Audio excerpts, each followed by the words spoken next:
There have been X-Men games forever, from arcades, all-time great crossover fighters, to action-adventure RPGs. But the ones we're going to take a look at today are the early 2000 ones that were released alongside the movies. I became an X-Men fan from these movies, but I never really got around to playing these games. X-Men 2000 didn't really have a game released, but the fighting game X-Men's Dimensions did release later that same year, but there's nothing really indicating that it's tied together. Well, Patrick Stewart does voice Xavier, but other than that, there's nothing much. I have played this one before. It's a bit clunky, but it has really cool ideas like the stage transitionings while in battle. I'm going to try to hold off myself from completely reviewing this thing. If you would like a full review of this game where I can go into more details, please let me know down in the comments. But the ones that we are going to talk about today are X2 Wolverine's Revenge and X-Men the official game. Now, if I were to show you these two covers, which one do you think goes first? If you think X-Men the official game, then you're wrong. What are you, stupid? Only idiots would think that. Do you have no brain? What's wrong with you? Yeah, I totally thought that. Not remembering that this game actually came out in 2006 with The Last Stand. Anyway, the first one we're tackling is X2 Wolverine's Revenge. And this one has little to nothing to do with the X2 film. They don't even really use Hugh's likeness outside of the cover. The whole game goes for a more comic book vibe. They even use more of the lore from the comics rather than anything from the movies. And voicing Logan is the legendary Mark Hamill, so I'm actually not that mad about that. It was a long time ago, Hank. I spent years wandering the woods of northern Alberta, living wild. Then I came here. That's actually kind of great. And Patrick Stewart as Xavier again is fantastic, which I believe he should always and forever do Xavier, but that's just me. Logan, you're going back to the Weapon X facility. That's where all the answers are and the most likely place to find an antiviral serum. The game released for PS2, GameCube, Game Boy, Xbox, and PC, and it covers a bit of Wolverine's naked origins back in 1968. And we come back to the present where Logan appears to be infected with some sort of killer virus that he actually got from the Weapon X facility, and now he must find a cure. This game is a beat 'em up, but it also tries to add some stealth and even some first-person shooter elements to it. The combat is really slow and clunky. You can retract the claws, which I thought was some cool immersion. You punch, kick your way through enemies until you see this strike appear on the bottom of the screen and press circle in the PlayStation 2's case. And Wolverine goes into an animation taking out people. And depending on how many guys are around you and their position to you, you do different strikes. Some of the animations are actually kind of cool, and these get upgraded as you collect the level's dog tags. When the claws are in, I actually felt Logan to be faster, which helps against some enemies, and he also heals himself. But this process is just so painfully slow. You're just standing there waiting for the health bar to fill up. Come on, game, hurry up, man. You also have a rage meter where Logan goes feral and he's faster and whatnot. So if you get hit by stuff, the meter goes up. And once it's full, it automatically activates. So in the case of the level with these lasers here, I was getting hit, so the meter filled up and it activated. So now I have to wait here for it to cool down before I can press the stupid button to open the stupid door to move on. It's kind of dumb. Enemies have guns, but you don't. So when there are a lot of dudes with guns shooting at you, before you can even get close to them, they start chomping down your health bar, which seems kind of unfair. It's very easy to get overwhelmed by enemies, so you must run away to recover, which means you have to stand on the corner waiting for the damn life bar to fill up. And you really need to do this because the game is really hard. Yeah, you can block, but like the rest of the game, it's kind of clunky. Unfortunately, the game feels harder than it should be due to its limitations to the design of the game. It's very clumsy, the camera isn't the best, and the movements feel very glidey. There is a lock-on system, but it's not very good. The whole thing feels like I'm trying to tie my shoes with oven mitts on. It's just like a simple task with obstacles in the way, only becoming worse when you do pass a hard part and trek on forward and get got by something so stupid later. And the game not having no damn checkpoints, so you must do the whole thing all over again. It's just not my kind of gameplay loop. I hate that. It isn't bad at first because there are pretty shorter levels, but later on, the levels can be soul crushing when you're 20 to 30 minutes in and you die because of some bullshit. The combat is only one part, stealth is the other. You use what they call mutant vision to not step on mines, and you can see fools through walls. You can hug the walls and wait for the guys to strike stealthily, but they can do the same to you, which is actually a kind of cool and different idea. I must praise them for that. Some of the first person sections that I mentioned that actually took me by surprise because they weren't too bad, but there's also some pretty involved boss fights. They can be a bit unclear as to what they want you to do, even with them shouting hints at you. It's just because I didn't think doing doing that was possible. Like take this first Sabretooth fight for example. You have to hit him up against his tanker, but the game never gave me the confidence or feeling that that was even possible in the first place. Once I figure out that I can do that, doing that is kind of hard. But at least there is some sort of design to the fights. It is not just boring punch them until they die. You fight Sabretooth a couple times, and by the time you get to fight him again, stuff is more obvious as to what to do. Same with the other boss fights. There was actually more boss fights that I was expecting there to be. And again, the design of these are different, which I have to praise. I did like the artwork between levels. The music, although kind of repetitive at times, did give me X-Men vibes, and the comic graphics work pretty well for the times as well. But the game gets super dark at times, which is another big negative, especially for me since I'm kind of blind. The cutscenes are pretty good, even though Professor X looks like a little boy, but other than that, the cameos, which were a surprise, actually look pretty cool as well. The game does end in an interesting cliffhanger, but unfortunately, not even a deleted Spidey cameo scene would make me want to play any sequel to this thing. It just got too painful for me. I'm not comparing this game to now, I'm comparing it to the times. Hulk, Indiana Jones, Prince of Persia, all these games came out that same year and have way better combat system controls and feelings. I know this because I've actually reviewed them for the channel. I just felt it to be rough, but the game has some okay parts, some fun ones, and the rest of it is just hard. It can be rage-inducing, and I was finding myself becoming feral at times. And I don't really enjoy that.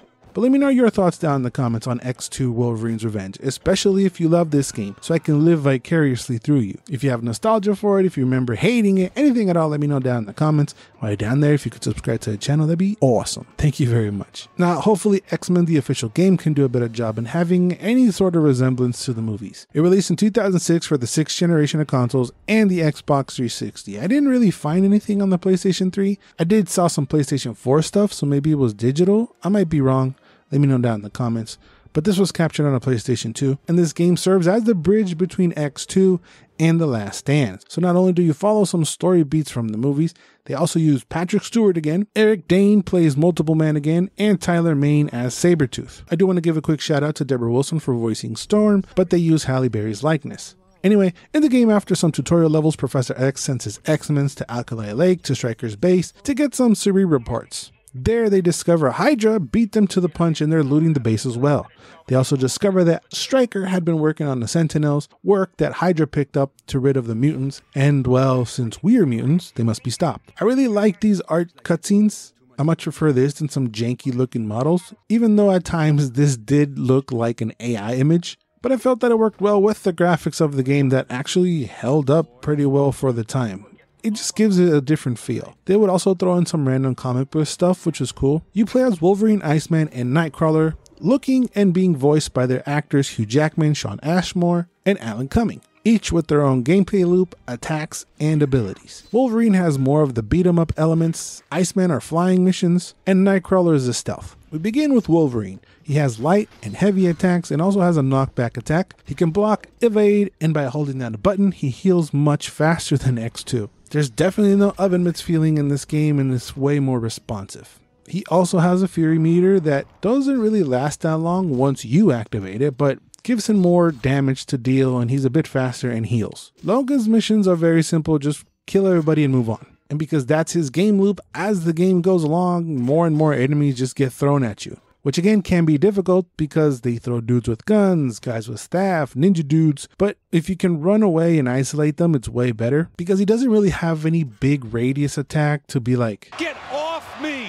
So finding a way to funnel them in a doorway or something is way better, but sometimes you actually can't do that, so your solution is just to get good, but it's way more manageable than Wolverine's Revenge. Also, before the mission starts, you can pick out of the 3 difficulties, each offering their own amount of mutagens to help you upgrade their health, in Wolverine's case his rage, damage, stuff like that. So if you're having trouble, just lower the difficulty, you can come back and get those extra mutagens later. Or try and upgrade what you think you're going to need. I think healing is super important for Logan because it starts off really slow, and with all the dudes get thrown at you, even when you holding down the button, you don't have enough time to recover because you get surrounded with dudes very easily. So healing for Logan is super important because there's nothing in the level that recovers your health. You won't be breaking any boxes and fighting anything. Logan's boss fights might be the better out of the 3 because more cameos are used for Logan, I think, at least the more fun ones like Silver Samurai and Lady Deathstrike. So what did he kill in X2? She's back locking Storm in a box, so just kick her ass again.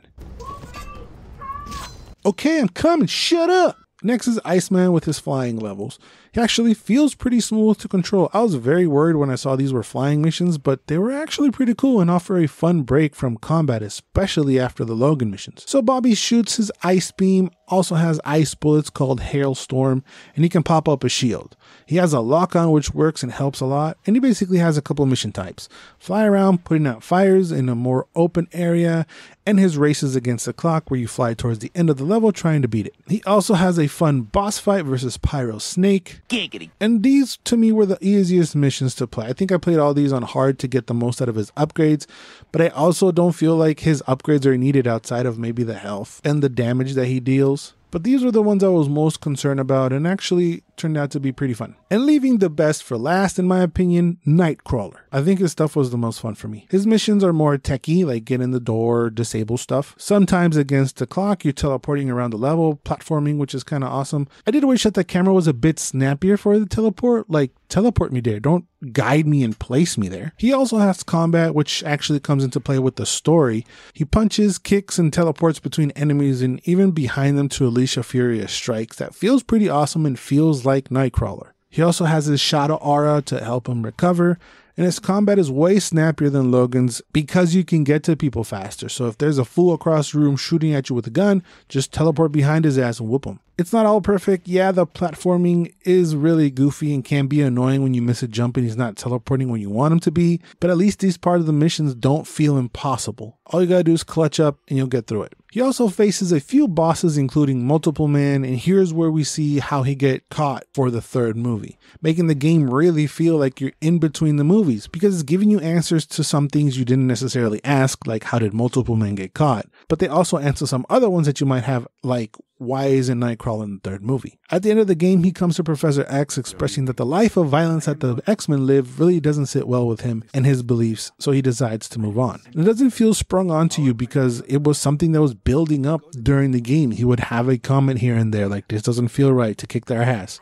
And I appreciate that insight. Wolverine and Nightcrawler have a couple of X-Men cameos in their levels. Colossus is there to help out Kirk, but he's more someone you have to help not to die. So you have to protect Colossus in this one specific level. But also Storm is there when she's out of the box. So stupid. You're a god. How are you trapped in a box? Yeah, she's claustrophobic and they give an insight to that, but I mean, a box? Anyway, so once her bar is filled, you can summon some lightning to cook all the fools in the field, which comes in handy a lot. So there are a bunch of missions with some replayability with the difficulty, collectibles, and the Cerebral files, where you can head out to the menu and play these different simulations. So yes, you kind of are doing the same thing throughout the whole game, but it's disguised well with the story and with the level design that things don't feel too repetitive. Plus the switching of the characters helps out with the variety. So between the two games, the official game definitely was more faithful out of the two. It's not even close. I mean, X2 Wolverine's Revenge just used Jackman for the poster. It called it a day. The official game actually serves as a real tie-in between X2 and The Last Stand, and they even offer a sneak peek at the end with the art cutscenes by showing Cyclops going to a lake and Jean popping out. So in my opinion, X-Men the official game is the better game, but if you agree or disagree, please let me know down in the comments. I've actually heard that X-Men Origins Wolverine is actually a great game. It might be better than the movie, which shouldn't be hard since that movie sucks, but I will be checking that out later. So make sure you subscribe to the channel when that video drops. Thank you guys for watching. Remember to always and forever, you do you.